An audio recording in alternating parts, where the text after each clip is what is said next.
Vivimos en una era de certezas instantáneas, donde todos opinan, pero pocos piensan. Donde el ruido de las redes ahoga las preguntas más hondas. Y la fe se confunde con superstición o con marketing espiritual.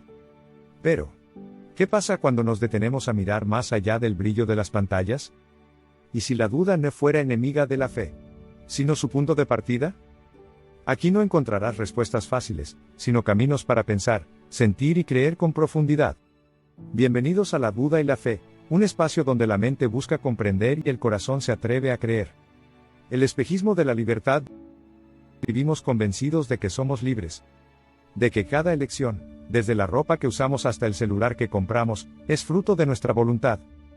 Creemos que decidimos porque queremos, que elegimos porque podemos. Pero esa ilusión de libertad se desvanece cuando descubrimos que nuestros deseos ya han sido cuidadosamente fabricados. El mercado no solo ofrece productos, fabrica necesidades. Nos dice qué desear, cuándo cambiar, qué temer y hasta qué pensar. Y lo hace de forma tan sutil, tan constante, que confundimos la manipulación con elección, la dependencia con libertad, la costumbre con decisión. Todo comienza con una emoción, una carencia, una sensación de vacío. El sistema la detecta, la explota, la transforma en oportunidad de venta. Nos convence de que algo nos falta y que su producto puede llenarlo. Así, la libertad se convierte en un espejismo luminoso detrás de una vitrina. El psicólogo B.F. Skinner, fundador del conductismo radical, demostró que el comportamiento humano puede ser condicionado mediante refuerzos, premios o castigos que moldean la conducta. Lo que se experimentó con palomas en cajas de laboratorio, hoy se replica en nuestras vidas cotidianas, bajo la lógica invisible de los algoritmos, la publicidad y la cultura de la recompensa inmediata. Cada like, cada notificación, cada oferta limitada, es un pequeño estímulo diseñado para activar el circuito dopaminérgico del placer, el mismo que estudió la neurociencia moderna. Cada vibración del celular, cada alerta visual, cada descuento efímero, funciona como un micro refuerzo positivo, una dosis exacta de dopamina que nos mantiene enganchados, expectantes, dóciles. Y así, lo que creemos una decisión libre es, en realidad, una respuesta condicionada. Una reacción predecible ante un estímulo calculado. Un reflejo que el sistema aprendió a provocar en nosotros con precisión científica. Nos creemos autónomos, pero somos parte de un experimento a escala global, un inmenso laboratorio donde las variables son nuestros impulsos, las recompensas, nuestros placeres digitales, y el resultado. Una humanidad entrenada para obedecer sin saber que obedece. El filósofo Byung-Chul Han lo advierte, el poder actual no prohíbe, sino que seduce, no reprime, sino que estimula. Y en esa seducción radica su fuerza. Porque ya no nos obliga a consumir, nos enseña a desear el consumo como si fuera nuestra voluntad. Nos hace sentir libres mientras nos ata con hilos invisibles. Nos vende independencia mientras fabrica dependencia. Somos libres, sí. Pero solo dentro de los límites que el mercado nos permite. Libres para elegir entre 1000 versiones del mismo producto. Libres para cambiar de marca, pero no de modelo de vida. Libres para opinar, pero dentro del discurso que las plataformas quieren amplificar. Vivimos en una jaula transparente, tan cómoda, tan brillante, que ya no sentimos la necesidad de escapar. Porque el sistema no nos encierra por la fuerza. Nos mantiene dentro con placer. La cultura del capital y el condicionamiento social, capitalismo contemporáneo, aprendió que ya no basta con satisfacer necesidades, hay que producir deseos inagotables. Deseos que nunca se sacian, porque el sistema no busca la satisfacción, sino la insatisfacción permanente. Un consumidor feliz deja de comprar, por eso el mercado necesita personas perpetuamente incompletas. La socióloga Zygmunt Bauman llamó a este fenómeno modernidad líquida, una época donde nada permanece, y donde todo, incluso las relaciones humanas, se convierte en mercancía de consumo rápido. En esta liquidez todo se disuelve, la verdad, la fidelidad, la identidad, la memoria. El ser humano moderno flota entre opciones infinitas, pero carece de dirección. Tiene más libertad que nunca, pero menos sentido que antes. La psicología del marketing, desde los años 50, aplicó los hallazgos de la escuela conductista y del psicoanálisis freudiano para penetrar el inconsciente colectivo. Ya no se trataba solo de vender jabón o cigarrillos, sino de asociar emociones con objetos. El consumo debía sentirse como una extensión del yo. Edward Bernays, sobrino de Freud y considerado el padre de las relaciones públicas, lo dijo sin rodeos: la manipulación consciente e inteligente de los hábitos y opiniones de las masas es un elemento importante en la sociedad democrática. Así, el viejo sueño del ciudadano libre fue reemplazado por la nueva figura del consumidor dócil, un individuo que confunde autonomía con la capacidad de elegir entre marcas, felicidad con la emoción momentánea de una compra. El resultado fue una sociedad donde la identidad se define por lo que se posee. El auto ya no es transporte, es estatus. El celular no es herramienta, es símbolo de poder. Y el dinero deja de ser un medio para convertirse en la medida moral de las personas. Ya no importa quién eres, sino cuánto vales. No por tus actos, sino por tus adquisiciones. El crédito reemplazó al mérito, la apariencia sustituyó a la esencia, y el tener se impuso como la nueva forma del ser. El mercado, entonces, deja de ser una estructura económica y se transforma en una pedagogía del deseo, una escuela silenciosa que nos educa desde niños para confundir éxito con posesión, libertad con capacidad de compra, progreso con consumo. La publicidad, las series, los influencers y los algoritmos se convierten en profesores de una religión moderna cuyo Dios es el dinero y cuyo templo es la pantalla. Su catecismo es claro: consume y serás alguien. Y su pecado mortal: no tener. El sociólogo francés Jean Baudrillard advirtió que vivimos en una época donde ya no consumimos cosas, sino signos. No compramos ropa, sino identidad; no adquirimos tecnología, sino prestigio; no viajamos por placer, sino para ser vistos viajando. El valor de uso ha sido reemplazado por el valor simbólico. Lo importante no es lo que el objeto hace, sino lo que dice de nosotros. Así, la vida se convierte en una vitrina permanente. Nos mostramos, nos editamos, nos vendemos. Cada foto, cada publicación, cada historia en redes sociales es un intento desesperado por mantenernos visibles en el mercado de las miradas. Y lo más irónico es que mientras creemos construir nuestra identidad, el sistema ya la ha programado.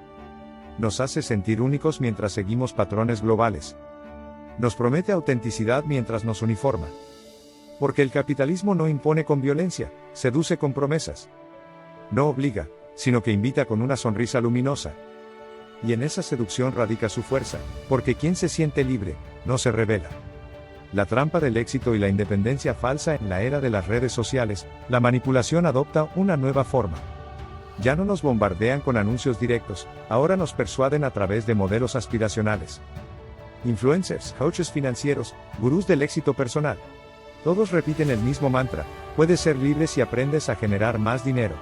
Esta narrativa instala una idea profundamente peligrosa, que la independencia humana se alcanza a través del tener, no del ser. Que la plenitud está en acumular, no en compartir. Y que el progreso se mide por la capacidad de consumir sin límites.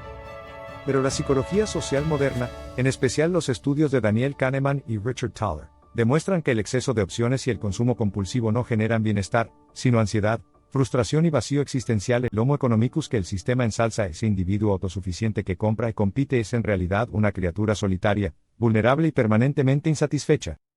Nos hicieron creer que la felicidad es una fórmula financiera. Y así, millones trabajan sin descanso para comprar tiempo, mientras el tiempo real se les escapa. La paradoja del éxito moderno es que nunca es suficiente. Cuando se alcanza una meta, el algoritmo ya sugiere otra. Cuando compras el último modelo, ya aparece el siguiente. Cuando alcanzas la supuesta libertad económica, descubres que debes mantenerla a costa de tu paz.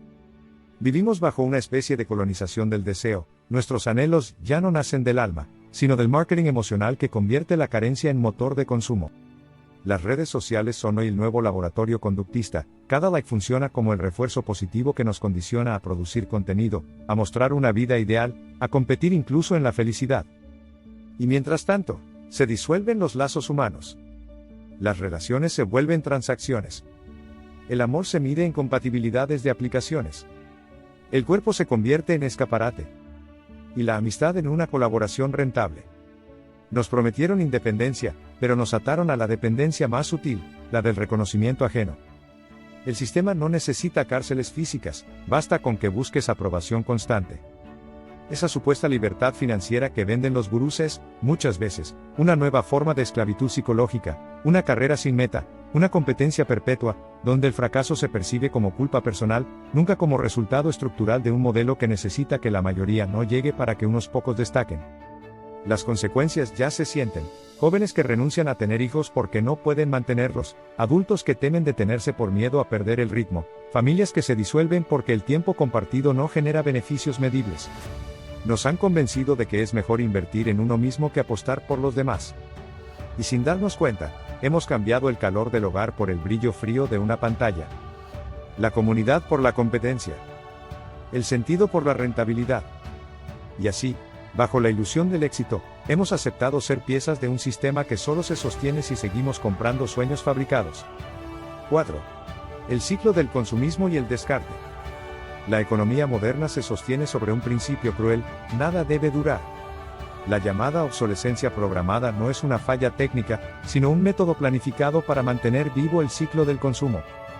El filósofo Byung-Chul Han lo resume con crudeza: vivimos en una sociedad del rendimiento, donde el ser humano se explota a sí mismo creyendo que se realiza. Somos trabajadores y consumidores al mismo tiempo, atrapados en un sistema que necesita que produzcamos y compremos sin cesar. Y cuando ya no rendimos o dejamos de consumir, somos descartados igual que los objetos que compramos. En los vertederos del mundo se amontonan celulares, ropa, televisores. Pero también sueños rotos, relaciones vacías y cuerpos agotados. El planeta grita, pero el ruido del mercado lo silencia con un nuevo producto, una nueva tendencia, un nuevo deseo.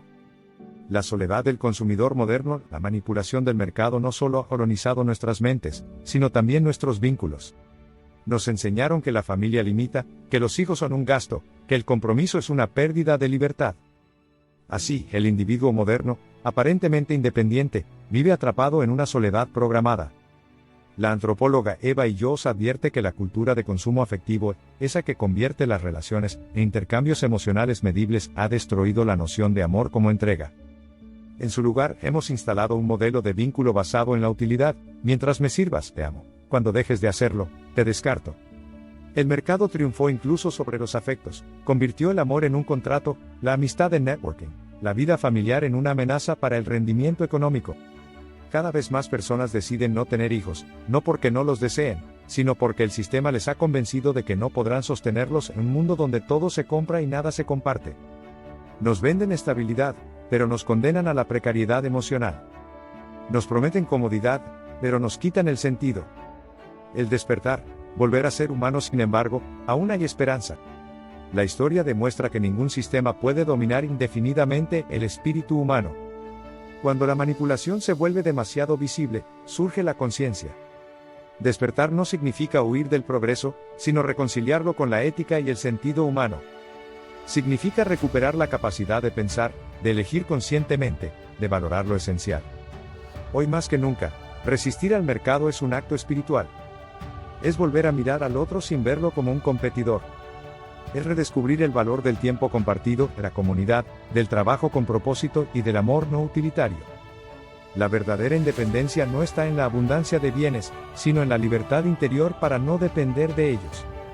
No en tenerlo todo, sino en necesitar menos. El filósofo Erich Fromm lo anticipó en Tener o Ser: el hombre moderno ha sustituido el ser por el tener, y en ese intercambio ha perdido su alma. Recuperar el ser es el mayor acto de resistencia de nuestro tiempo. Solo así podremos romper el ciclo de la manipulación y construir una sociedad donde el valor de una persona no se mida por lo que posee, sino por lo que ama, crea y entrega. Pero esta toma de conciencia no es solo intelectual, es espiritual. Jesús lo expresó con una claridad que atraviesa los siglos: ¿de qué le sirve al hombre ganar el mundo entero, si pierde su alma? Marcos 8,36. El mensaje del Evangelio no es una renuncia al mundo, sino una transformación de la mirada: ver el trabajo no como medio de acumulación, sino como servicio; ver al prójimo no como obstáculo, sino como hermano; ver la creación no como recurso, sino como don. El cristianismo auténtico propone una economía del amor, una comunión donde el valor no está en poseer sino en entregarse, donde la ganancia se mide en justicia, y la riqueza se traduce en bien compartido. Curiosamente, el taoísmo también lo intuyó hace milenios. El Tao Te Ching enseña: quien sabe que tiene bastante, es rico. Lao Tse invitaba a fluir con la naturaleza, a no forzar los procesos, a vivir en armonía con el ritmo de la vida. Mientras el mercado nos empuja a hacer más, el Tao nos recuerda el poder de no hacer, de permanecer en equilibrio, de habitar el silencio donde nace la sabiduría.